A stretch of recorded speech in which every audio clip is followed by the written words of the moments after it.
wotontom asafo awurade no na wo haw wade soa na me atebiri ni nyina na afi watumi aye no wada ne danemu de amawo apadu na afi Sarah opare wings na edi tuo ye tufa na woda mu fie baby a wo bia odwuma me hemfa baby abutuo bia no ye de hia kese na de brewo ama wache ama o ebisa wo se mpom ete sei na adwale na wotwe wie ye ne ko ne sei ni nyina ne sei Obako Ventures ya da pay wa style me na Ans Boutique apa career papa bi di ahye and number is 020861 3403 and number eno ne akọ Hair Castle Boutique your bubu ashiya the number 02072 55453 now wono so akọ bi atumi ahye na let's chop bar Christian Village Pillar 2 Bridge no so pay no so number is 024428 4486 so ba na bon kwai papa bi nam de amande ade twu anuma ne kelewa na 7 de mu akotene na say ade ayera kofi bentre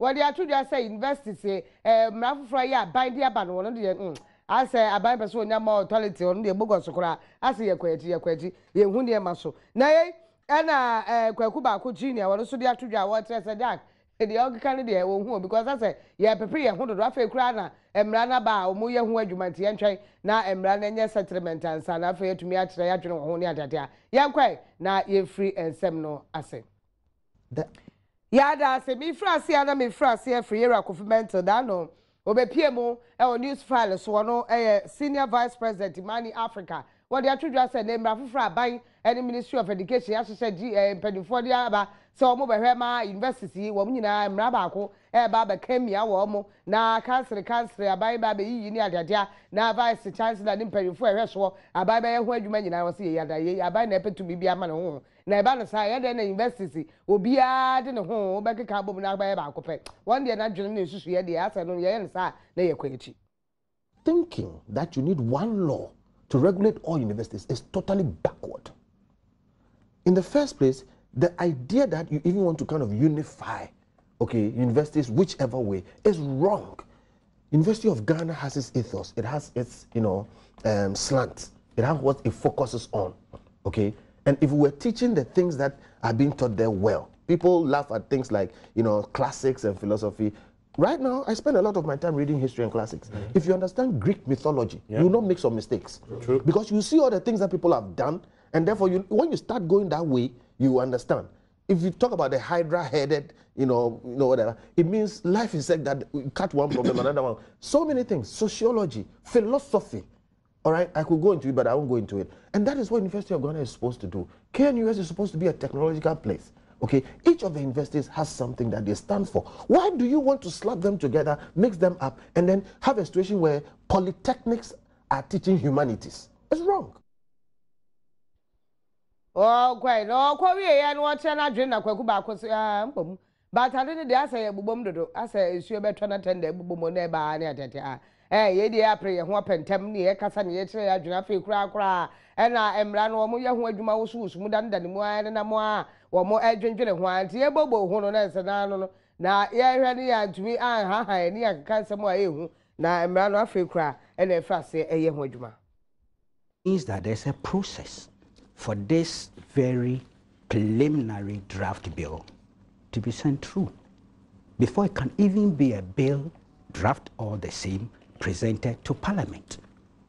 And I was quite interested in a point that my brother made, and I mean a pack, that he, as a member of the Education Committee, has not even seen it. No, I haven't. Do I understand Formally, that? It doesn't come to my attention. No, do I understand that to mean that this bill, in this form, has not been communicated to Parliament, for that matter, no referral to the Committee on Education? You are right. You are right. You are right on that. So it still makes it very, very preliminary. At this stage, my understanding is that this particular bill has been communicated or delivered to the immediate stakeholders, the vice chancellors, the UTAC, and other related unions, for their input, so that those who signed it, together with them, can put up a draft that will subsequently go to Cabinet before Parliament. Eno and vice chancellor who be HS and Yadi Papa who binum HS or Muhu so Papa we didn't come what. Now Ghana Immigration Service for the dear to Ghana for you, I don't say a person to choir for quite passo. Remember that crab you be a mail to crowd Jum Found and number be Uncle Fa, as some no yen the down of Facebook, Pam Mayua, and then a dying sword per quiet, but when I just say, ah, home tea, ya more Pablo, come on for Papa Sun Pablo to me, foot immigration service for Edia Magana for you, Nabia, Naira, Frank, Amproti, one, and this has me editor. Namwe, obi on Namwe, who fake passport are own, obi who fake birth certificate are own. But Ghana and system no such says one nam obi so ya na ye den se onsa e kan sa no man entem na nipa bebre wo ho a omo so de aye omo adwuma se obeye no ho so wo boa o enko wie chire no akodi wa abro afen so make say public ne moyen in corporation sometimes they investigation and they don't want to give out information na afen nipa na oboa wo ne ya che wo na wo kata ne so nti my advice to the public is to help us so that those miscreants nipa no mu public no mu ha adwen yes enoma na ense na emfata no ye betumi etu wo mu ase Easter na ebe na Adom FM odwumade ba kwa odi wo kwa Easter bi be abeti kwa ye di hyaw Adom FM no ye pie mo ho akwa bia so eba no kwa pa dia na esi ye na so na afi so ye kɔ ya ye sentro ne prince wo so esi ye de kan ho a woni amanfo bi edi nkobo ma ho keka efa eye Easter ya ye be de esi mo akura wie enura na Palm Sunday ya weekend na say Easter no a na ye wo mu no this trip no Adom Kowo Easter 2019 with MTN no ebeye Stronko a homecoming experience ya hwama Kowo indigenes and in local tourists and then one ma omodo Adom FM and here Branson na beko Kowo for 5 days of activity, commerce, sports, health, entertainment, bibia efa Kowo bia no positive stories in kwa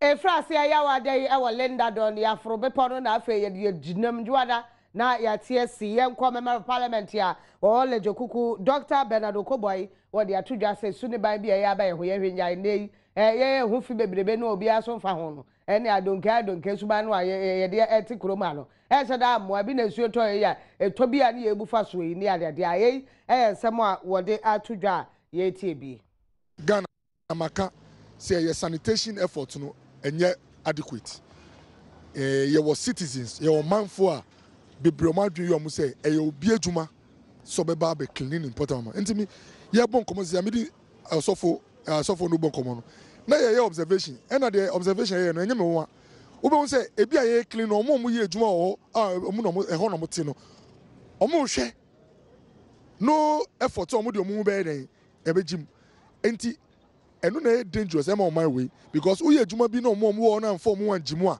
e kire say enye sustainable kire say within a week one na say den ayefi former president John Dramani Mahama ya dia we frɛ ase about one ya dia wo de akopie mu ewo miami ahodo bi a wo de atudwa se ne wo hwɛ dia free SHS ne kwa no aban ye bo no safo hene de he ne obende no hwan double track ne dia so ohunu se ende bia eba double track titiru was free SHS ne bad na double track ne pass so so mbe ne ne otna no and wanya no kra because one na ma obo to anyina no wo hu sa aban asi dormitory ba kupo kitise one block po ya ebebo ama watumi ene sa double track yellow ni green ne ade no a abeba ba dan discolite yankoda ekɔ bie no no wodidi ye se ne dada kra bi na aban ene mpanyimfo eka.